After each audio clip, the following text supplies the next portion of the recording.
Damascus. I drove from Daroud to Damascus, and then drove to Beirut, and then flew to Paris, and then flew to LAX, where I had the pleasure of 4 hours of immigration and border control. Yeah, I really enjoy Homeland Security. Well, I thought I might begin by giving you an idea of what life is like in Syria at the moment, from the front line, if you like, which is literally where I've come from. And in fact, the area of Yabrud where I was present, where there was a lot of shelling and sniper fire and fighting. No dead bodies by the time I got to the town, but an awful lot of dead animals and an awful lot of damage. This, of course, is not many miles from the scene of the death marches and the killing fields of the Armenians, something I was very conscious of when I was in the town, because Islamists had held this town for 3 years, and I wanted to see what had happened to the oldest Christian church in Syria, which was in the town. I arrived in there to find thousands of Syrian government troops and many hundreds of Lebanese Hezbollah. Oddly enough, they seemed to be semi-independent of each other. They obviously were sharing food and talking, but they preferred to have Hezbollah, who, by the way, had better uniforms, better equipment, better rifles, and better radios than the Syrian government army. They were sort of separate from each other. Oddly enough, I actually knew one of the Hezbollah, who smiled and walked up to me and said, "Hello, Mr. Robert." So it was that kind of occasion. I did manage to find, there were very few civilians left. I did manage to find a very nice middle-aged Muslim woman with a little boy of 13 months, who of course had lived his entire life under the Islamists in this town. She lived in a lovely Ottoman house, so old, and in fact so old of the traditions that her cows were kept in the basement of the house, so while you were chatting to her and drinking tea, the whole place smelled of cow dung.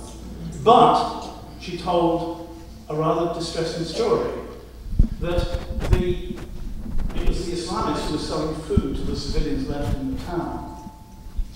And they forced the Christians to pay more for the food than the Muslims, because they reimposed the dhimma, the tax, upon the Muslims in the Caliphate.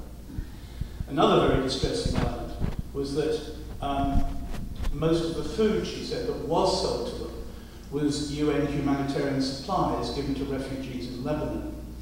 Presumably these were supplies given to the Sunni Muslim supporters of the rebels in the town of Ersal, which is just over the other side of the Lebanese border from Yabrud, where we were. Interesting sort of connections there. I did find eventually the Church of the Holy Lady. In fact, there were still Roman columns in the bottom, just the broken off Roman columns in the bottom of the church. But what a state it was in. The cross on the top of the church had been smashed off, possibly by Syrian shell fire during the fighting.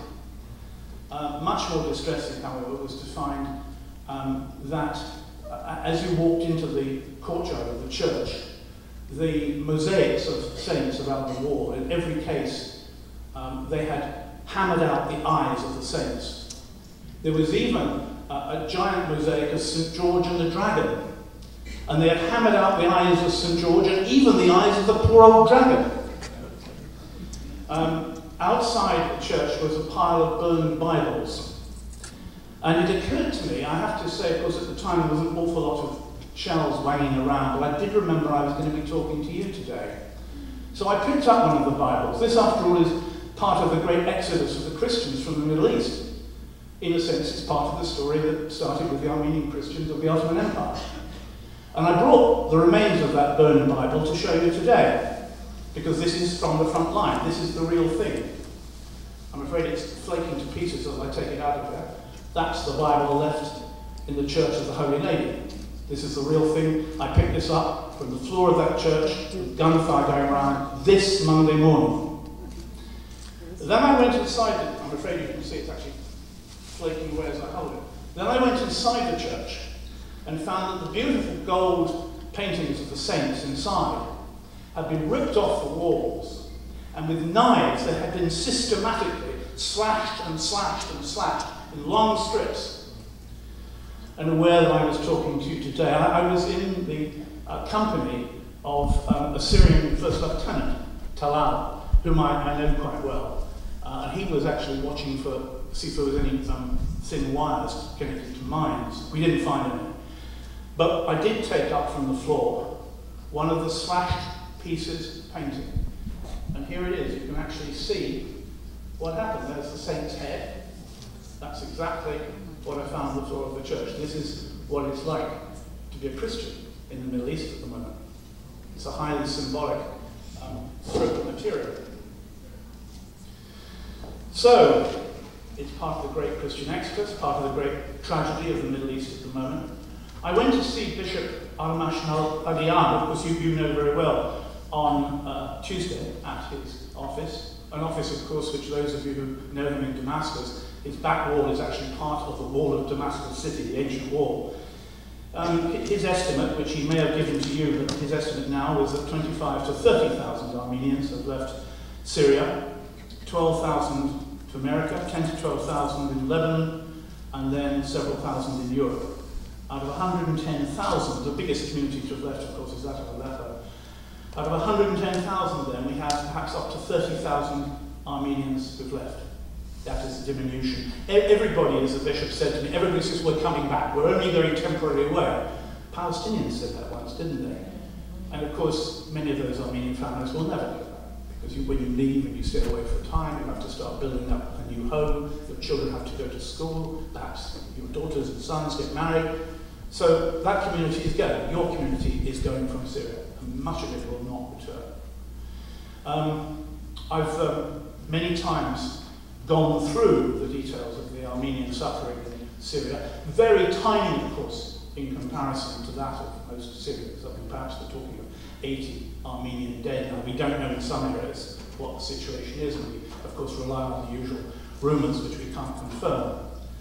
In Aleppo, you probably know that an Armenian church was vandalised by the Free Syrian Army, the famous, our rebels, the good guys, you see, who were fighting, or were fighting then, Bashar al-Assad's regime, funded and armed by the Americans and the Gulf Arabs. In Raqqa, the only Syrian city to be totally captured by the opposition to Syria, Salafist fighters did trash the Armenian Catholic Church of the Martyrs and set fire to its furnishings. And many hundreds of Turkish fighters, descendants of the same Turks who tried to destroy the Armenians in 1915, in fact, not so many hundreds, perhaps 2 or 3 have joined, 200 or 300 have joined Al-Qaeda. So the same people who attacked the Armenian church. There's a kind of awful historical circle going on now inside Syria. Indeed, in many of the areas of northern Syria where those Syrians are dying, they're dying in places where you can still find the bones and skulls of the Armenians of 1915. This is a killing field country. On 11th of November, when the world honoured the Day of the Great War, which of course did not give the Armenians the state they deserved, a mortar shell, as you know, fell outside the bishop's church, killing 2 children and a bus driver. A day later, a busload of Armenians travelling from Beirut to Aleppo were robbed at gunpoint. 2 days later, Kevork Bogasyan was killed by a mortar shell in Aleppo, and so on and so forth. It's a story of constant departure, of exodus, if you like. In the Armenian church at Deir ez-Zor, there's been considerable damage, deliberate, not by shellfire. And indeed, the glass covering of the bones in the crypt of the church, which some of you, I'm sure, have seen, has been broken. I was particularly struck by this because way back in 1991, I went up to central Syria to try and find the bones of the Armenians. And in fact, I found a lady in her, more than 100, she's got 103, who, of course, we're talking about 1991, she had a very clear memory of the Holocaust of the Armenians. Mine used to get the cause of the Holocaust, by the way, with a capital H, as it does the Jewish Holocaust. And she told me how she remembered going back to try and find the bones of her father and her 2 sisters who were taken away by the Turks. And she remembered finding a hill called Hurghada, where all the bones were piled up, just smashed around, with dogs eating what was left. And she couldn't find, of course, her father or her sister's bones. I found the hill of Hurghada, which was next to the Habor River. But I couldn't identify it as the hill of Hurghada because there was no Habor River there. It was only when my French photographer, it had been raining very heavily, got to the top of the hill and started shouting, "Robert, Robert, come here and look." And we got to the top of the hill, and the rain had washed away a huge section of the incline, and embedded in it were bones and skulls and skeletons. This was the killing fields. The river, you could see the track of a river of maybe 50, 80, 100 years ago, had moved a mile, probably because there were so many bodies inside it. It had moved its course. We dug some of, with my car keys, we dug some of these skulls and bones out of the ground. I had an Armenian family with me. And in fact, eventually, after we'd spent some time there, we took the bones to Deir ez-Zor and put them in the crypt of the church where the glass is now broken. I'm giving you this as a report from Syria. Now, this week, indeed, as I say, I left Syria on Thursday.